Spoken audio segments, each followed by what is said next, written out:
किसने पहली बार देखी? मैं यहाँ से गुजर रहा था सर, तो बच्चे के रोने की आवाज़ सुनी। यहाँ आके देखा तो बच्चा रो रहा था और एक लाश पड़ी थी वहाँ, औरत की। रानी भाई बाहर लगे।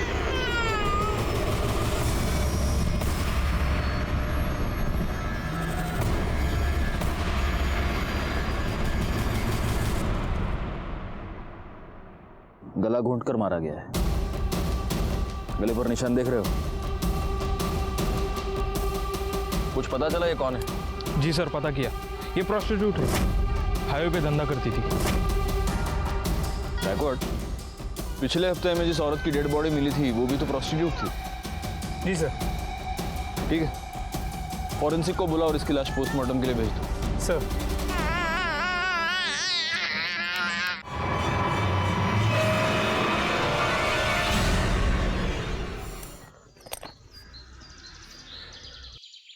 अपने पूरे करियर में मैंने ऐसे कई केसेस देखे हैं जहां जुर्म की वजह होती है जलन, या फिर लालच, या फिर बदले के लिए जुर्म किया जाता है, या फिर कभी कभी सिर्फ मजे लेने के लिए। नमस्कार, मैं inspector Rajesh Jadhav, crime petrol Dastak के आज के इस भाग में आपका स्वागत करता हूं। आज मैं आपको जिस केस के बारे में बताने जा रहा हूं, वहां जुर्म की वजह थी एक आदमी की सनक।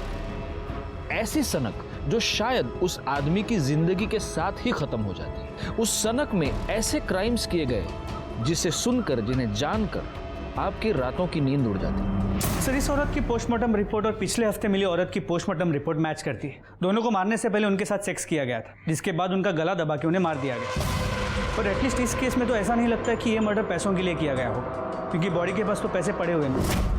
समझ में ये नहीं आ रहा है कि जिस किसी की भी साथ ये गई होगी उसने इसे मारा क्यों। जरूरी नहीं कि वो एक ही आदमी हो।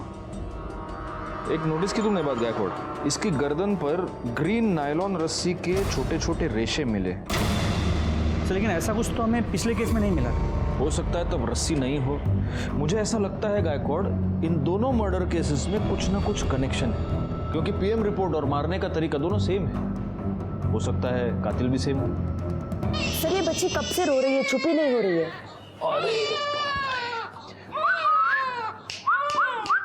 ए सोनू, ए इकडे बघ, इकडे बघ, इकडे बघ। आले आले आले। हंसी। माँ की गोद की आदत पड़ गई है इसको। गायकवाड़, एनजीओ वालों को बोल दो कि इसको आकर ले जाए। जी सर, बता दिया।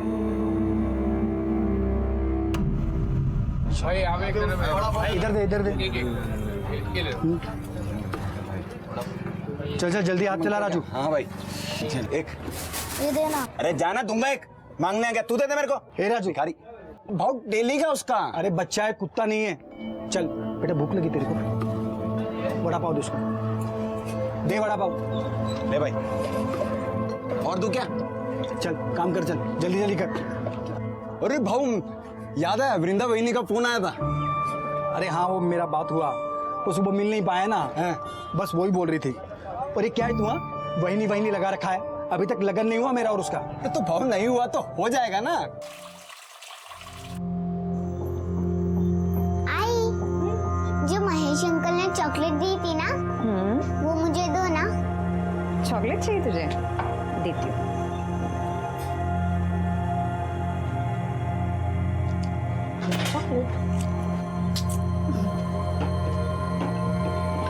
आजकल बहुत ख्याल रख रहा है तुम दोनों का महेश। अच्छा लगता है मुझे महेश, हम दोनों का बहुत ख्याल रखता है। इतना ही ख्याल रखता है तो उसके घर क्यों नहीं चली जाती, यहाँ पे क्यों पड़ी है? और वो महेश एक नंबर का गुंडा है, तुझसे शादी कभी नहीं करेगा। और यहाँ हमारे सर पे बैठने से अच्छा है तो ससुराल क्यों नहीं चली जाती?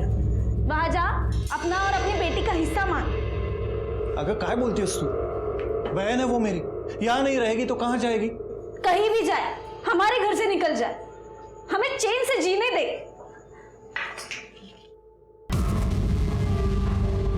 लो, नाम लिया और हाजिर हो गए।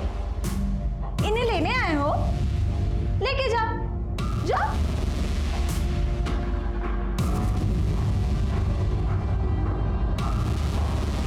तू टेंशन मत ले, एक दिन लेने के लिए भी आएगा मैं। तब तक इनके यहाँ रहने से तुम लोगों को तकलीफ नहीं होनी चाहिए, क्योंकि प्रतीक के बाप का घर नहीं है, सिर्फ वृंदा के बाप का भी घर है। देख भाई, ऐसे कुछ नहीं है, बहन है वो मेरी। चुप कर। अगर मेरे को पता चला कि तुमने वृंदा को और प्राची को तकलीफ दी है तो इधर आना जाना लगा रहता है मेरा। तुम दोनों का बराबर हिसाब करेगा। चलता हूं वृंदा।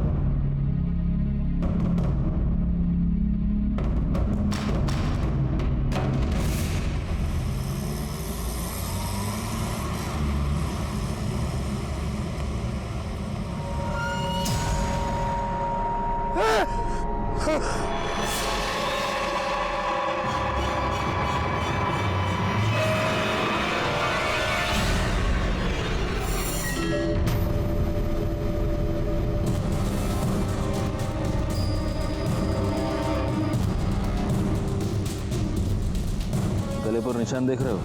इसको भी गला घोंट कर मार दिया गया है। मतलब चांसेस है कि ये भी प्रोस्टिट्यूट हो सकती है। अगर ये है तो फिर ये कोई ऐसे सीरियल किलर का काम है जो सिर्फ प्रोस्टिट्यूट्स को अपना टारगेट बना रहा है। मगर वो इन्हें मार क्यों रहा है? क्या मोटिव हो सकता है?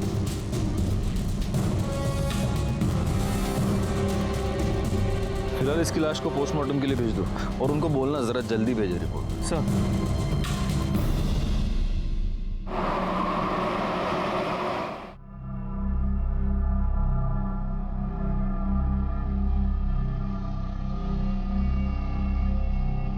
मंग्या की आई कह रही थी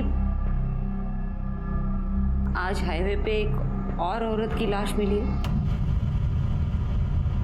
चांदनी, हसीना और अब पिंकी। ऑफ कोर्स ये इनके असली नाम तो नहीं होंगे।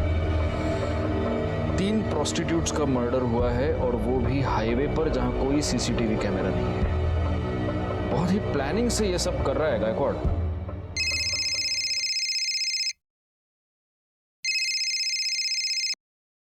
हाँ, मैंने बीपी की गोली ले ली है और सुबह से एक भी तीखा वड़ा पाव नहीं खाया है। सर, हाँ वड़ा। हाँ, टीवी क्या है टीवी पे? हाँ, रुको रुको देखता हूँ। हाईवे पर एक के बाद एक 3 देह व्यापार में लिप्त औरतों की लाश मिली है। कातिल बड़े ही चालाकी से अपने काम को अंजाम दे रहा है। पुलिस हाथ पर हाथ धरे बैठी है। तकरीबन 10 दिनों में 3 औरतों का कत्ल हुआ है और पुलिस है कि उनके कान पर जूं तक नहीं रेंग रही है। मैं कैमरामैन आकाश के साथ लाइक खान। काय काम संभली काय सगळी? चलो चलो, टीवी बघतायत। शोभा, ये बताने के लिए फोन किया तुमने मुझे? अरे बाबा, रिपोर्टर अपना काम कर रहा है, मैं अपना काम कर रहा हूँ। हाँ चलो, रखो फोन अभी। हाँ, अरे तुम्हारी कसम, मैंने सुबह से एक भी वड़ा पाव नहीं खाया है। हाँ हाँ चलो, अरे रखो बाबा, रखो। हाँ चलो, ओके ओके बाय। अरे सर, क्या है? अभी तो आपने कसम खाई है। हाँ, तो सुबह से एक भी वड़ा पाव नहीं खाया, ऐसी कसम खाई है मैंने, अभी खा रहा हूँ। सर, हाँ, पिंकी की पोस्टमार्टम रिपोर्ट। सर, फिर से वही, मारने से पहले उसके साथ सेक्स किया गया था और गले पे ग्रीन नायलॉन की रस्सी के रेशे मिले। मतलब मर्डर वेपन एक ही है, ग्रीन नायलॉन की रस्सी। एक काम करो, हाईवे पर सिविल में पेट्रोलिंग बढ़ा दो। इससे पहले वो किसी और का खून करे, हमें उसे पकड़ना ही होगा। तू भड़क क्यों रहा है? अरे भड़कू नहीं तो और क्या करूं? तू काम पे लग गई और मेरे को मालूम तक नहीं। अरे मैं तुझे बताने वाली थी, तुम्हें छुपाकर नौकरी थोड़ी करती हूँ मैं। अरे मेरे को ये समझ में नहीं आ रहा कि तेरे को नौकरी क्यों करनी है। तेरे को देता है ना मैं सब, तेरी बेटी का भी ख्याल रखता है मैं। मुझे पता है कि तू ख्याल रखता है, लेकिन मैं नौकरी प्राची के लिए कर रही हूँ। जिधर पे तू काम पे लगी उधर का सेट कैसा है? अरे अच्छा आदमी है वो, तू परेशान मत हो। अच्छा, मुझे लेट हो रहा है, मैं चलती हूँ, ठीक है? ठीक है। ये देखिए मैडम, ये बहुत प्यारी साड़ी है जी।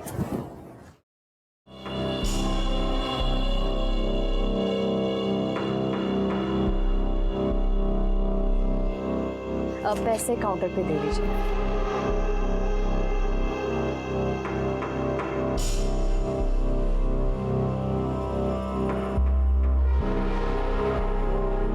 एक बात कहूँ जी? वो साड़ी तो कस्टमर ले गई, लेकिन वो साड़ी जब तुम अपने बदन पर ला कर दिखा रही थी ना, तो देखा मैंने, बहुत खूबसूरत दिख रही थी।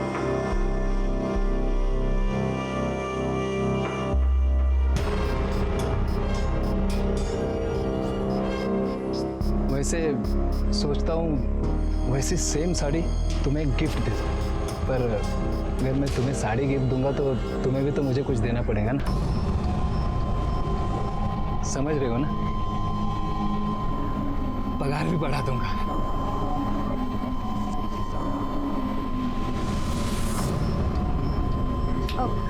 वो मैंने आपको बताया था ना, मुझे घर जल्दी जाना है आज। मैं जाऊँ क्या? हाँ हाँ जाओ ना, लेकिन जो मैंने कहा ध्यान में है ना?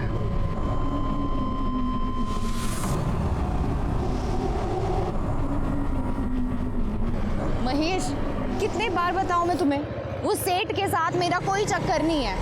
मैं बस अपने काम से काम रखती हूँ। देखा तेरा काम से काम में कैसे दांत फाड़ फाड़ के हंस रही थी तू। वो कुछ नहीं है महेश। वो खुश था क्योंकि मैंने आज सेल अच्छी की थी।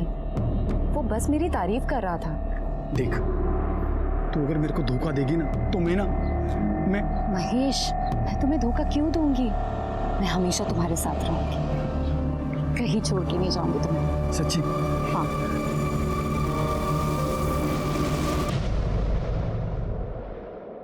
दीपा, ए दीपा, सुन तो, या देख दीपा, अच्छी तरह से बता रही हूँ, तेरी वो विधवा ननद वहाँ गली में उस महेश के साथ गुलछर्रे उड़ा रही है। अच्छा दिखता है ये? आखिरी बार समझा रही हो? ये सब यहाँ नहीं चलेगा, अच्छे से समझा दो उसको। बहुत हो गया अभी, और नहीं सहन कर सकती मैं। बहुत सही। दीपा, अरे मेरी बात सुनो, इतनी छोटी बच्ची लेके कहाँ जाएगी ये?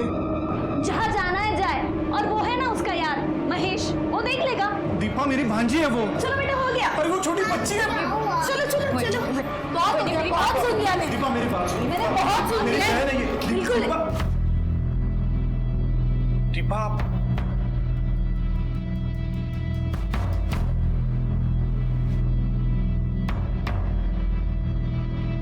अरे राजू, भाऊ, ये राजू है, महेश के ठेले पे काम करता है।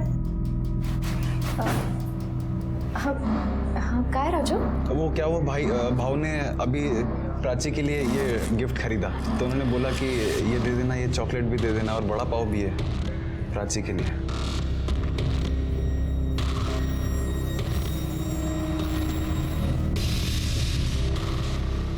मैं चलता हूँ।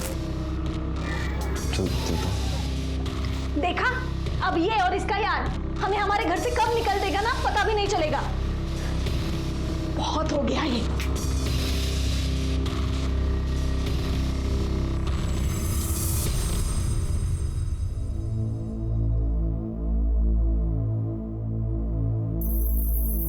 देखा है वृंदा को?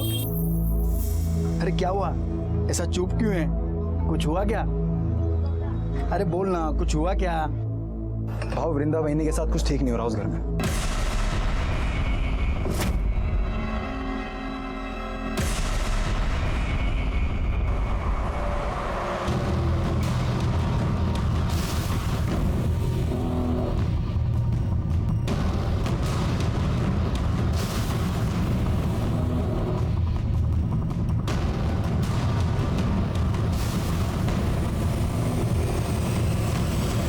कितनी अच्छी फिल्म थी ना। हाँ। कितने दिनों बाद ऐसे बाहर निकले हम लोग। कितना अच्छा लग रहा है। वरना तुम्हारी बहन, उसने तो जीना हराम करके रखा है हमारा। तुम क्यों सोचते हो उसके बारे में ऐसे? महेश, अरे महेश, मार क्यों रहा है इनको? अभी तो सिर्फ थप्पड़ मारा है, इसके आगे सोच भी नहीं सकता कि मैं क्या करेगा।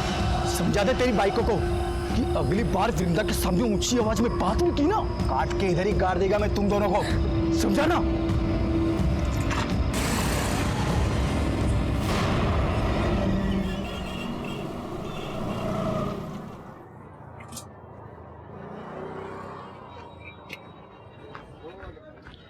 क्या भाव, क्या बात है? हाँ, आज आप इतनी जल्दी आ गए सुबह सुबह? अरे दिन में काम से जाना है, सोचा जल्दी जाके गाड़ी लगा देता हूँ, लेकिन देखना गाय गाय में पूरा तेल गिर गया। अरे भाव, बिंदास जाओ। अरे आप बिंदास जाओ, मैं संभाल लेगा। जाओ। पक्का संभाल लेगा ना? भाव आप बिंदास जाओ, मैं संभाल लेगा सब कुछ। दो। ठीक है।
एनजीओ वालों को इन्फॉर्म करो कि बच्चे को लेकर जाओ। सर क्या लगता है उसी सीरियल किलर का काम होगा?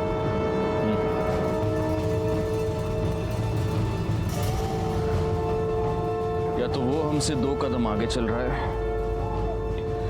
या हम बहुत स्लो है।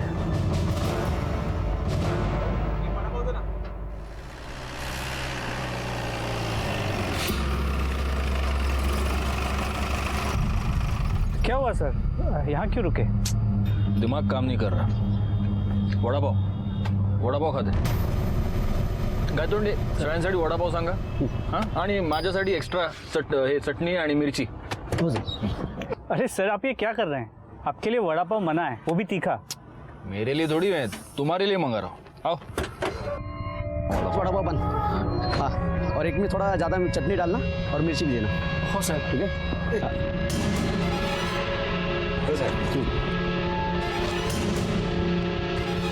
या क्या सगळ्यांनी घे। ये आपका चटनी वाला।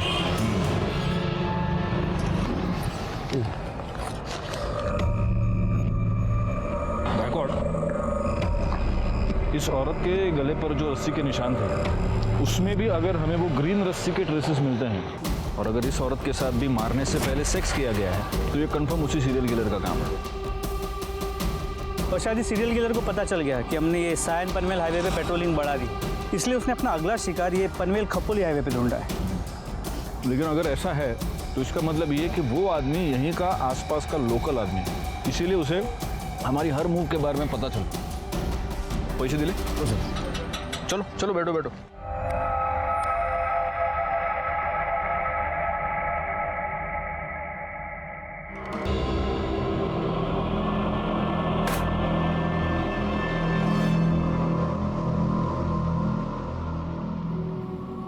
आज फिर तो किसी को मार दिया? हाँ, सबको मार देगा मैं, सबको मार देगा मैं। बस कर अब, बहुत हो चुका। किसी को नहीं छोड़ेगा मैं, सबको खत्म कर देगा मैं। चला।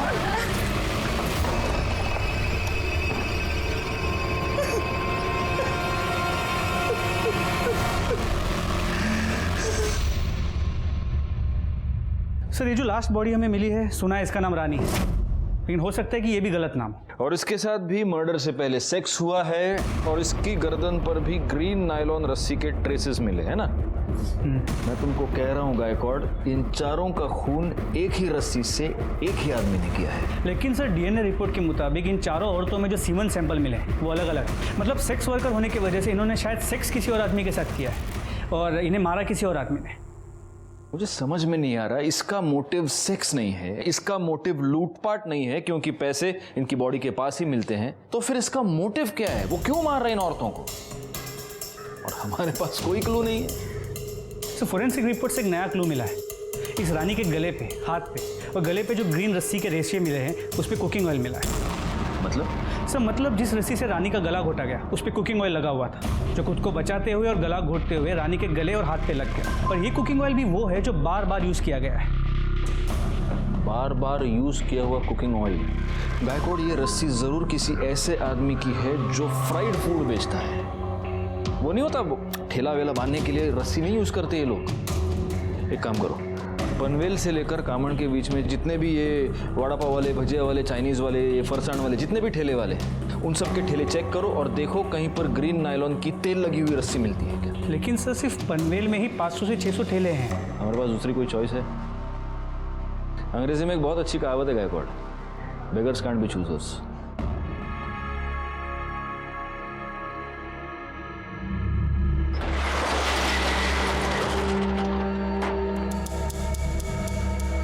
शटर क्यों बंद किया? तुमने तो कहा था ना कि बदले में कुछ दोगे, तो अब ना मत करना। छोड़ो मेरे हाथ, देखो मैं चिल्लाऊंगी।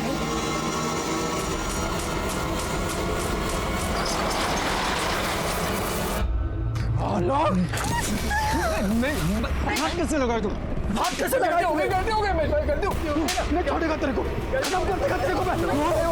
नहीं, छोड़ दो, वापस नहीं करेगा, छोड़ दो। वापस नहीं। क्या धंधा करता है तू निकल बिरदा। बोला था ना मैं, बोला था ना नौकरी करने की जरूरत नहीं है। देखा ना क्या हुआ, जबरदस्ती कर रहा था वो हरकत।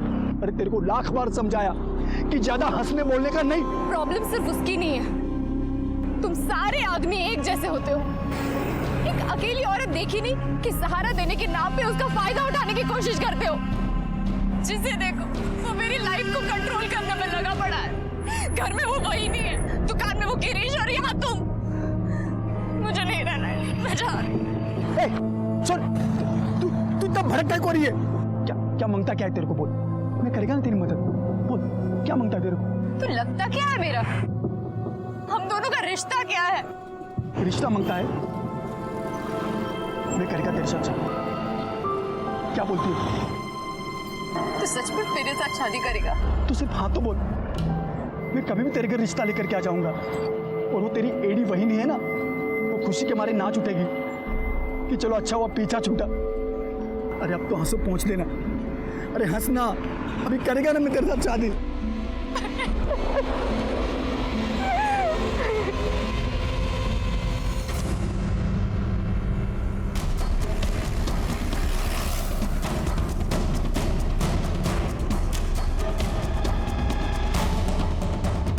ये रस्सी कहाँ से आई तुम्हारे पास?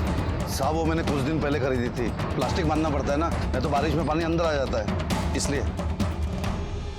शिरके, जी सर। ग्रीन नायलॉन की रस्सी ढूंढनी है, पीली नहीं। Okay sir. साहब मैं तो इधर भाखड़े पर ही था, ये रस्सी तो बहुत पुराना हो गया है, मेरे को नया लेने का था। कहीं ऐसा ना हो कि अभी बांधा और अभी टूट जाए। उसमें से थोड़ा सैंपल के लिए हम लेके जा रहे हैं, ठीक है? ठीक है साहब।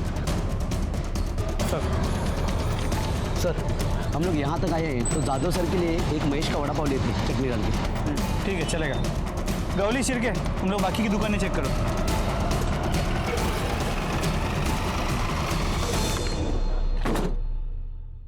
सर, ये तो बंद है। किधर? ये महेश किधर गया? बंद क्यों है? साहब महेश भाऊ ने आज जल्दी बंद किया, उनको किधर काम से जाना था आज। बहुत ज्यादा प्रेशर बना था हम पर इस केस को सॉल्व करने का। समझ नहीं आ रहा था क्या करें, क्योंकि इस केस में कोई भी सॉलिड लीड नहीं थी हमारे पास। कहने को इंफॉर्मेशन तो बहुत थी, लेकिन उसके आधार पर किसी भी नतीजे पर पहुंचना मुश्किल था, सिवाय इसके कि एक सीरियल किलर था जो हाईवे पर एक के बाद एक सेक्स वर्कर्स का खून कर रहा था। और तभी एक ऐसी घटना घटी जो इस प्रोस्टिट्यूट वाले एंगल से अलग थी। वृंदा? वृंदा?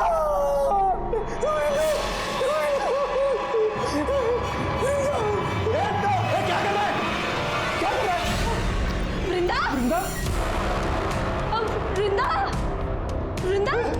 दीपा, वृंदा को किसी ने मार दिया। वृंदा को क्या हो गया? बेटा, तुम्हें अंदर किसने बंद किया? मैं अंदर खेल रही थी और बाहर से किसी ने कड़ी लगा दी। अरे वो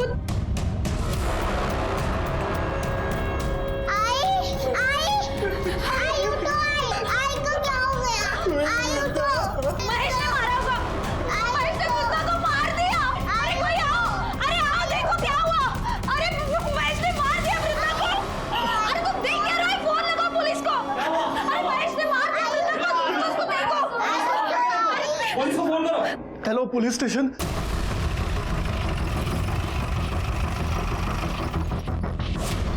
चलिए हटिए।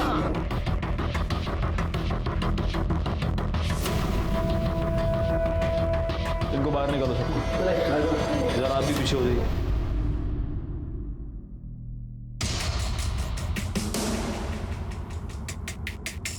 गायकवाड़,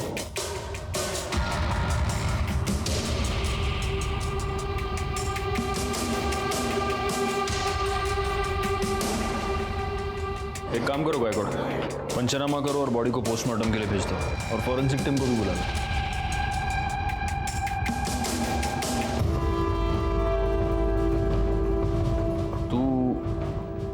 वो वड़ा पाव वाला है ना? तू यहाँ क्या कर रहा है? साहब, इसी ने मारा वृंदा को। हम घर आए तो ये यही था। मैंने नहीं मारा है सर, मैंने नहीं मारा है। लेकिन जिसने भी मारा है ना, उसे छोड़ेगा नहीं मैं, नहीं छोड़ेगा मैं। चुप, घेऊन जायला। नहीं छोड़ेगा मैं, नहीं छोड़ेगा मैं। मैंने पहली बार वृंदा में ही देखा कि माँ क्या होती है। उसने अपनी इज्जत भी संभाली और अपनी बच्ची के लिए खड़ी भी रही। मैं बोला उसको सब खर्चा दूंगा मैं, फिर भी अपनी बेटी के लिए उसने नौकरी की और उस हरकत गिरिश के वहां वो नौकरी पे लग गई। इतनी अच्छी लगती थी वृंदा तो उसको मारा क्यों? मैंने नहीं मारा साहब उसको, तो जिसने भी मारा होगा ना साहब उसको नहीं छोड़ूंगा मैं। अच्छा, तो उसका भाई, उसकी भाभी सब झूठ बोल रहे हैं। तू वृंदा को परेशान करता था, उसको धमकी देता था। मैंने वृंदा को धमकी नहीं दी थी साहब। मैंने प्रतीक और दीपा को बोला था कि उसको परेशान ना करें। मैंने तो वृंदा को सिर्फ इतना ही बोला था कि किसी के भी साथ ज्यादा हंसने बोलने का नहीं। अच्छा, क्यों नहीं हंसने बोलने का? मतलब तू कुछ भी कर सकता है, वो कुछ नहीं कर सकती, क्यों? ऐसा नहीं है साहब, दूसरों का छोड़ो, मैं वृंदा को हाथ भी नहीं लगाया था और शादी से पहले साथ में सोना तो दूर की बात, मैं तो प्यार करता था उससे। शादी बनाने का था, इसीलिए उसके घर पे मैं उसका हाथ मांगने के लिए गया था, लेकिन मेरे पहले वो वहां पे मरी पड़ी थी।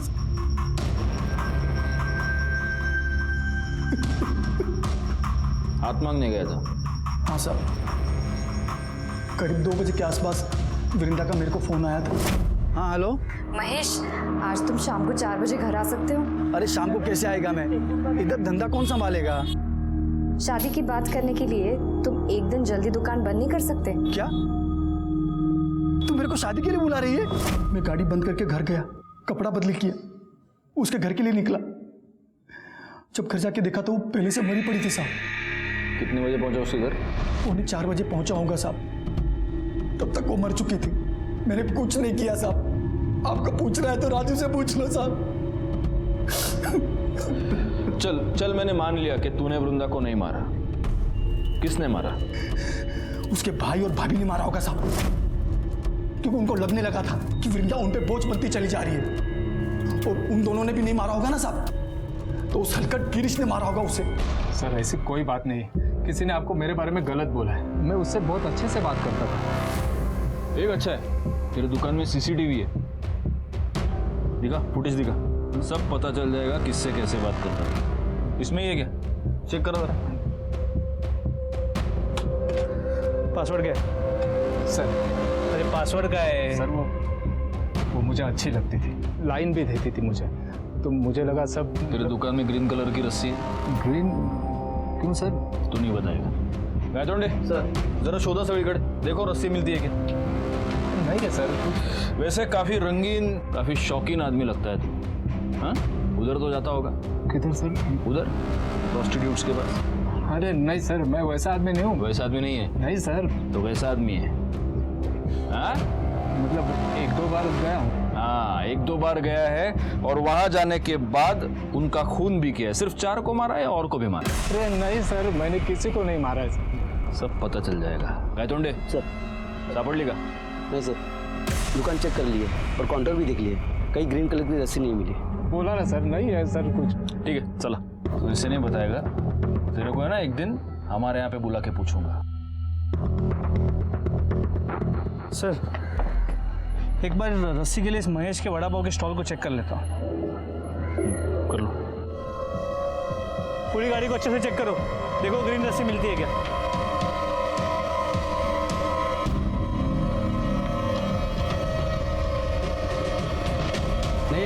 नहीं है सर। सर, वृंदा की पोस्टमार्टम रिपोर्ट, इसके मुताबिक वृंदा के गले पे भी नायलॉन के ग्रीन कलर के रस्सी के ट्रेसेस मिले। मतलब हो सकता है कि ये भी उसी सीरियल किलिंग का हिस्सा हो। लेकिन वृंदा तो प्रोस्टिट्यूट नहीं थी, और उसका मर्डर हाईवे पर नहीं, उसके अपने घर में हुआ है। जी सर। सर, हमने महेश के कॉल रिकॉर्ड्स को चेक किया, वो सच कह रहा है। वृंदा ने उसे 2 बजे फ़ोन किया था, और वृंदा के पोस्टमार्टम रिपोर्ट के मुताबिक उसकी मौत दोपहर 2 और 3:30 के बीच हुई। महेश के मोबाइल लोकेशन के मुताबिक इस दौरान वो अपने घर पे था। महेश अपने घर से 3:30 बजे निकला और 3:45 बजे वो वृंदा के घर पहुंचा। वृंदा के भाई प्रतीक ने हमें 3:55 को फ़ोन किया था, और हम वहाँ 4:15 बजे पहुंचे। सर, ये सब देखते हुए मुझे लगता नहीं है कि महेश ने वृंदा को मारा हो। और सर, हमने महेश के वड़ा पाव की गाड़ी को भी चेक किया, वहाँ पे हमें कोई ग्रीन कलर की रस्सी नहीं मिली। वो तो रस्सी है गायकोड, वो तो गायब की जा सकती है, हटा दी जा सकती है। एक काम करो, महेश के साथ वो जो लड़का काम करता है उसको उठाओ, वो हमें बताएगा वहां रस्सी थी या नहीं, और अगर थी तो अब कहाँ है। साहब महेश भाव तो बहुत अच्छे आदमी है साहब, कितना मदद किया, मेरा काम दिया, मेरे को खोल ही दिया इधर मेरे को, मैं उनकी वजह से हूँ यहाँ पर। अरे लेकिन एक बात बता, ये तेरा महेश भाऊ दिमाग से एकदम सटका हुआ आदमी है, कितना गुस्सा आता है उसको। अभी देखना, गुस्से गुस्से में मार दिया ना वृंदा को। साहब महेश भाव नहीं मार सकते वृंदा भाई। घबरा क्यों रहे? मेरे को रस्सी के बारे में पूछ रहा हूँ, सांप के बारे में नहीं पूछ रहा।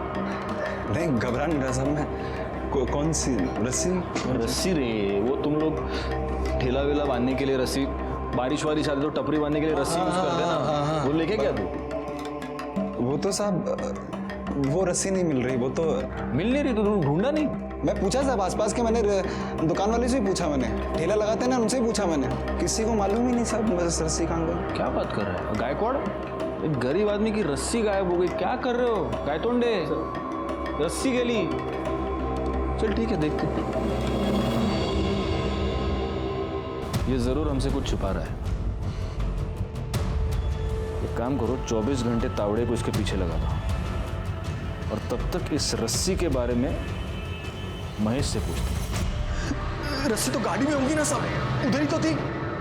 तुझी गाड़ी चेक के लिए हमें क्या नहीं है साहब? उधर ही थी, मैंने कल सुबह ही देखा था, उधर ही पड़ी थी गाड़ी में। पक्का उधर ही थी? हाँ साहब, लेकिन आप लोग मेरे से रस्सी के बारे में क्यों पूछ रहे हो साहब? रस्सी पे तेल गिरा था। अभी साहब इतना फ्राई करते तो रस्सी पे तेल तो गिरेगा ना साहब।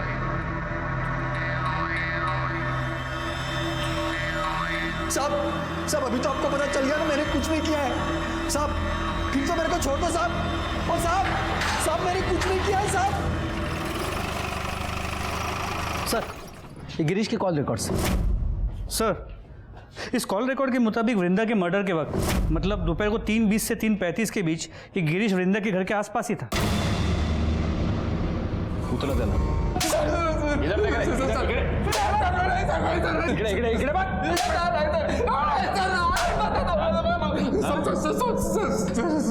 सब सच बता रहा हूँ सर। बोल। मैं कल गया था वृंदा के घर सर। उससे माफी मांगने गया था और उसे वापस जॉब के ऑफर देने, क्योंकि वो मुझे अच्छी लगने लगी थी। उसको मिस कर रहा था सर मैं, पर मैं जब उसके घर के पास पहुंचा तो मैंने एक आदमी को वहां से भागते हुए देखा। दरवाजा खुला था सर, जब मैं अंदर गया तो देखा वृंदा जमीन पर मरी पड़ी है। मैं बहुत डर गया था सर, इसीलिए पहले झूठ बोला। मिर्ची लेके आओ, मिर्ची। ये अभी मिर्ची खा के ही सच बोलेगा। अरे सर आप मिर्ची क्या, मुझे गोली भी मारेंगे तो मैं यही बोलूंगा सर, क्योंकि यही सच है। तूने किसी को भागते हुए देखा? किसको देखा? हाँ, वही आदमी था जिसने तेरे साथ झगड़ा किया था वृंदा के ऊपर से? नहीं सर, कोई दूसरा था। अरे दिखता कैसे था बोलना? सर 24-25 साल का आदमी था, लंबी नाक की पतली दाढ़ी थी सर, दुबला पतला था। ये था? हाँ सर, यही था।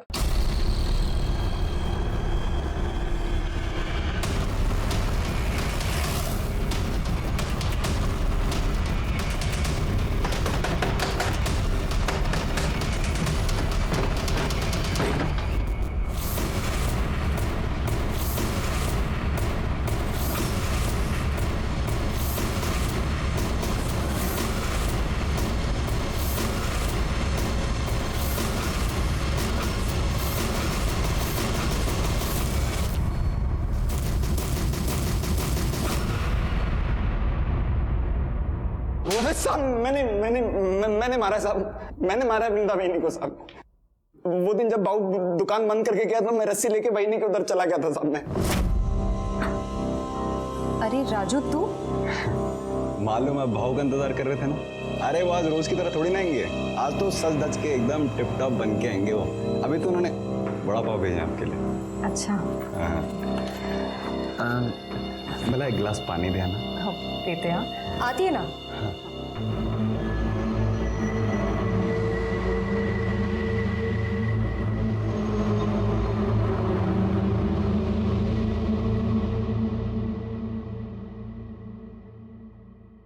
अरे ये कहाँ गया?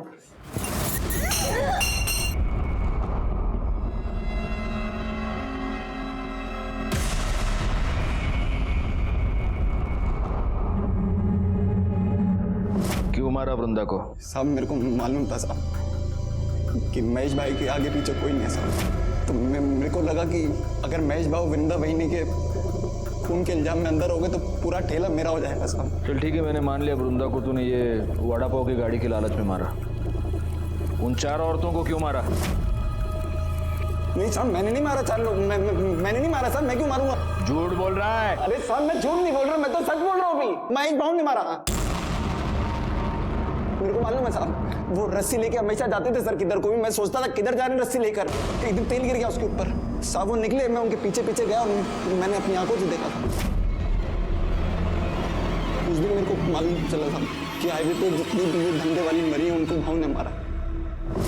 मेरे को तभी आइडिया आया साहब, मेरे को लगा कि मैं उस रस्सी से मैं। अरे तो तेरे को ये आइडिया नहीं आया कि अगर तू ये बात हमको बताता तो महेश वैसे भी अंदर जाता, फिर सारा धंधा तेरा हो जाता? ये समझ में नहीं आया तेरे को? साहब मेरी मद्दी मारी गई थी। मैं साहब मेरे को लगा कि हो जाएगा। मैं पागल आदमी, गरीब आदमी, मेरे को लगा साहब, मैं सच कह रहा हूँ साहब।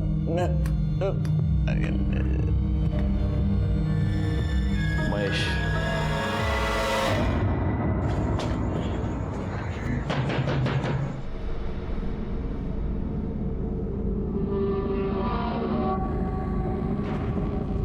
मेरे को मालूम था ये दिन जरूर आएगा, पर महेश कभी मेरी बात सुना ही नहीं।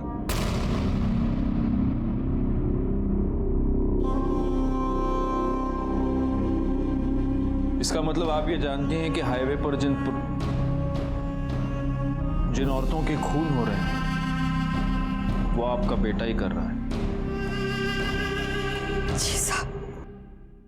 तो आपने ये बात कभी पुलिस को बताई क्यों नहीं? अब बेटा है मेरा,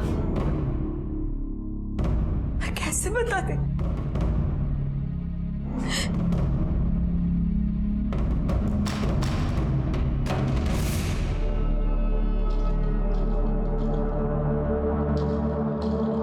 कभी मैं भी इनमें से एक थी। इसको मालूम चल गया, तब से मुझसे नफरत करता है। क्या कर रहा है महेश?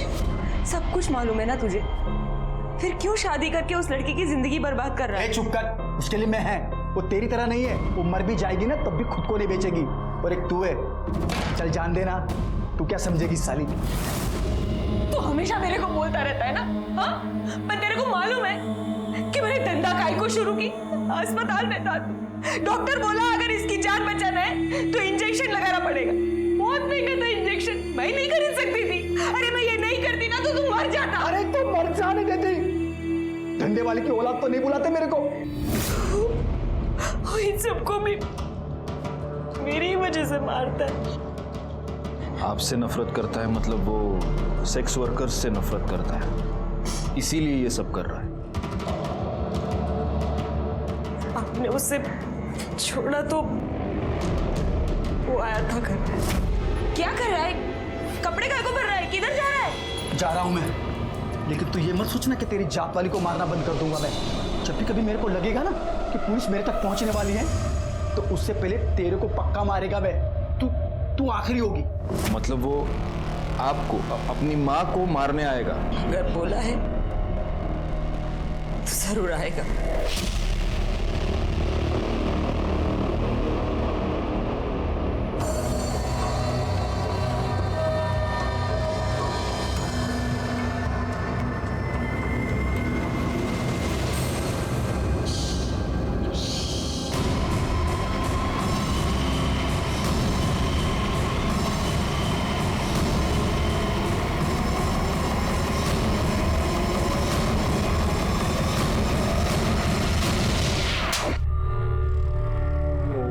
मैं 12 साल का हुआ जब मेरे को मालूम पड़ा कि मेरी आई क्या काम करती है। तुझे पता है तेरी आई क्या काम करती है? तेरे घर पे कपड़े और खाना लाने के लिए पैसे कहाँ से आते, कभी सोचा है? क्योंकि तेरे तो बाबा भी नहीं है। मुझे इतना पता है कि मेरी आई काम करती है, तो फिर काम करके ही आते होंगे। देखना है तुझे? चल तुझे दिखाता हूँ।